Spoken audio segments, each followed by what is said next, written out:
This is Plant-Based Briefing, The Blue Zones, Longevity Secrets from Centenarians, Part 2, by Ocean Robbins at foodrevolution.org. And I'm your host, Marian Erickson, and this is the curated content plant-based podcast, where I narrate articles with permission on plant-based and vegan topics in about 10 minutes or less every weekday.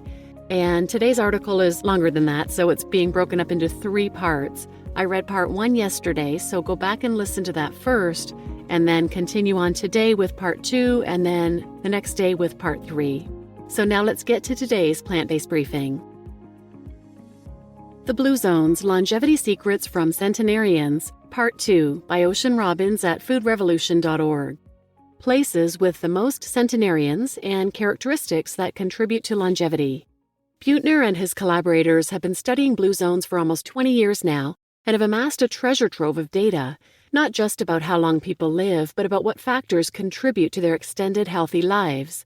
Now let's take a look at each of these 5 blue zones and explore some of the qualities and commonalities among the people who live there that distinguish them from people in industrialized and post-industrial societies.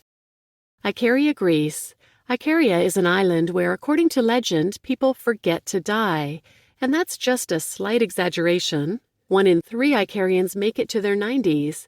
Their rates of chronic disease are low, and dementia is almost unheard of. So how do they do it? Let's start with diet. Most Ikarians keep a garden, which provides not just exercise and exposure to the outdoors, but local and organic plant-based calories.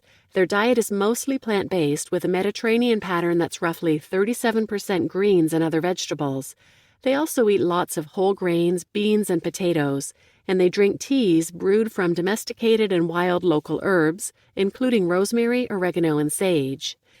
Their Greek Orthodox practice sanctions many fast days per year, which means they're practicing constant caloric restriction, one of the few interventions that consistently increases lifespan in animals.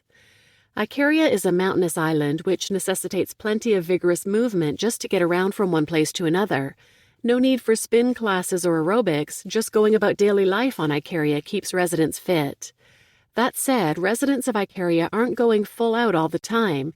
They enjoy their rest periods, including a daily mid-afternoon break.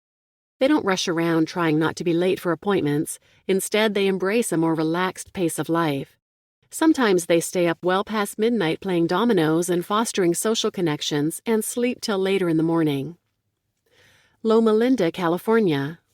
The 24,000-person town of Lomalinda, California is the only blue zone located in the U.S. Despite living mostly typical American lives with cars, shopping centers, and stressful jobs, the people here live a full decade longer than other Americans. They also have a lower average body mass index, which correlates with all kinds of positive health outcomes.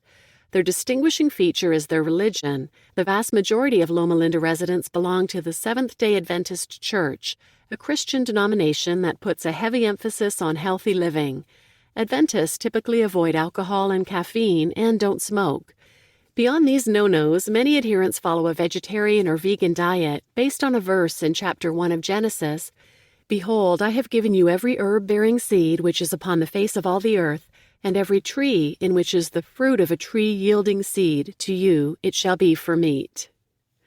Many Adventists interpret this verse to describe a primarily fruit and vegetable-based diet as the ideal human way of eating. Many who do eat meat do so in small quantities, as a side dish rather than the main course. For a snack, some Adventists prefer nuts, which is a good idea health-wise. Studies show that Adventists who eat nuts at least 5 times a week have cut their risk of heart disease in half and live about 2 years longer, compared to Adventists who aren't so into nuts. They typically enjoy a light, early dinner, which is another dietary pattern associated with good health. Along with clean eating, Adventists prioritize regular, gentle exercise such as long walks. They observe a weekly Sabbath, a day in which they rest from earthly pursuits and focus instead on family, God, camaraderie, and nature. They often volunteer for meaningful causes, which provides a strong sense of purpose. The Alzheimer rates among the Adventist population in Lomalinda are among the lowest in the world. This is particularly striking because there are neighborhoods just on the outskirts of Lomalinda where people don't follow the diet and lifestyle practices of the Adventists, and as a result have vastly higher rates of dementia. Sardinia, Italy. A cluster of several villages on the Italian island of Sardinia demonstrates the potent synergy of nature and nurture to promote health.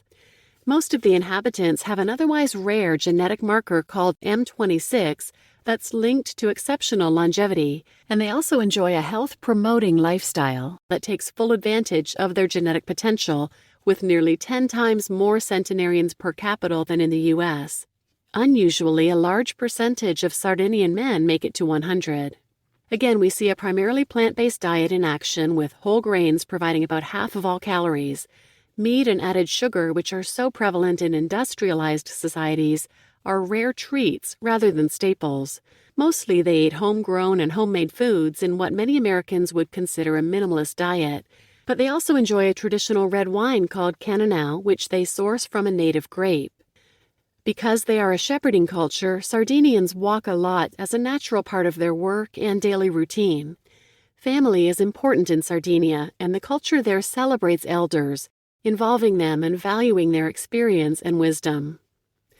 Okinawa, Japan. When researching Healthy at 100, my dad stumbled upon an amazing statistic about the Japanese island of Okinawa. Despite being home to just 0.0002% of the world's population, they boast 15% of the world's supercentenarians, people over 110. The island also has the world's longest-lived women. They also have very low rates of cancer, heart disease, dementia, osteoporosis, and other chronic health conditions. Traditional Okinawans eat, you guessed it, a primarily plant-based diet, consisting mostly of purple Okinawan sweet potatoes, rice, whole soy products, and other veggies. And they don't stuff themselves with all this goodness. Following the dictum harahachibu, they stop eating when they're about 80% full.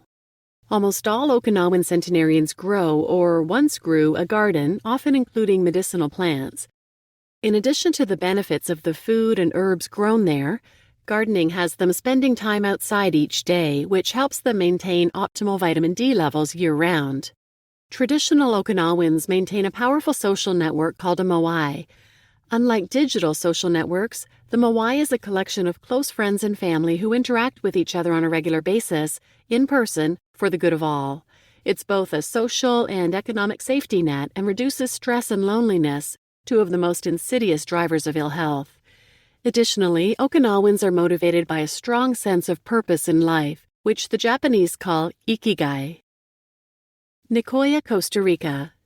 Most inhabitants of the Nicoya Peninsula in Costa Rica live to at least 90.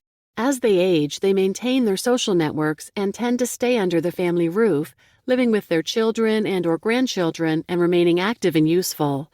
Many of these centenarians attribute their longevity to having a plan de vida, or strong sense of purpose in their lives.